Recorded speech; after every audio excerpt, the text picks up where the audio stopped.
केदारनाथ से सीधे बद्रीनाथ।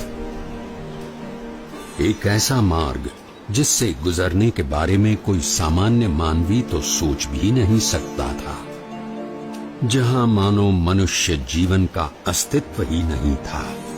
ऐसा कुछ भी नहीं था जो मनुष्यों को जीवित रहने देने का कारण बने।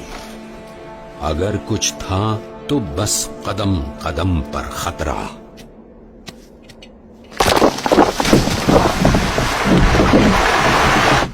शून्य के नीचे का तापमान जो पानी को पीने के लायक भी नहीं छोड़ता था।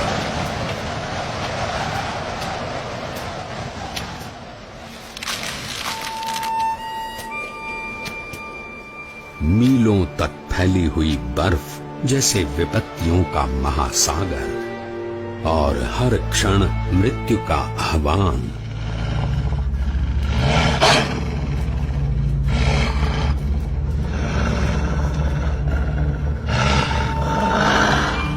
पर केवल 11 वर्ष का एक बालक कृत निश्चयी था अपने ध्येय तक पहुंचने के लिए।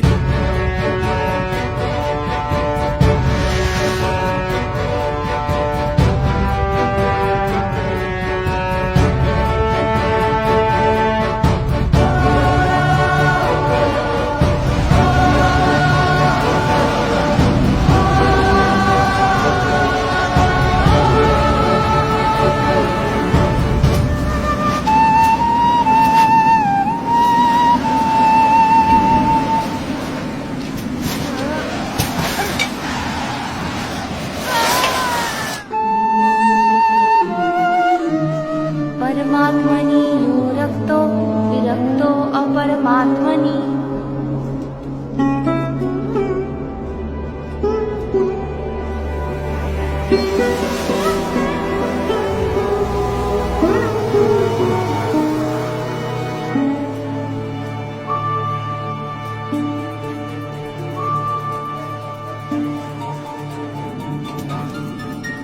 परमात्मनि यो रक्तो विरक्तो अपरमात्मनि।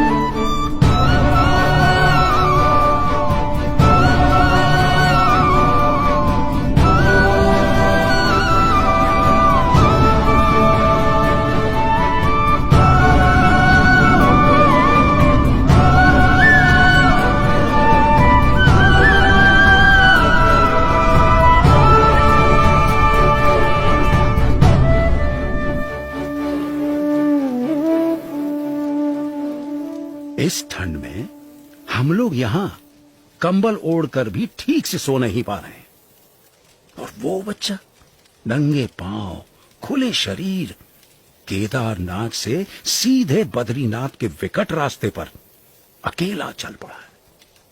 क्या हुआ होगा उसका?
ऐसा क्या था जिसके कारण कोई भी प्रकार की परिस्थिति नीलकंठ वर्णी को रोक सकने में असमर्थ हो जाती थी।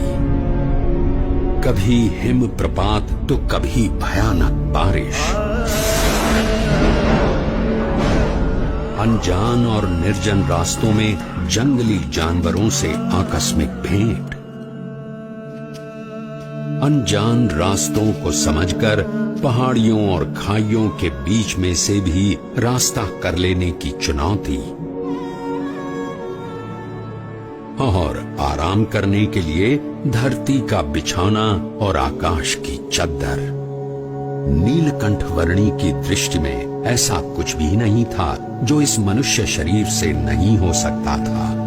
देह भाव से पर और मनोभाव से पर नीलकंठ वर्णी की आध्यात्मिक स्थिति ही ऐसी थी जो किसी भी परिस्थिति से ऊपर उठकर उनकी कल्याण यात्रा को आगे बढ़ाए रखती थी।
ऐसे विपरीत हालात में भी अपने नियम, धर्म और अपनी भक्ति के नित्य क्रम के साथ कोई भी समझौता न करके भक्ति की प्रणाली की पुष्टि करता हुआ एक ऐसा उदाहरण नीलकंठ वर्णी ने प्रस्थापित कर दिया जो सदा के लिए भक्ति रीति का पोषण करता रहेगा।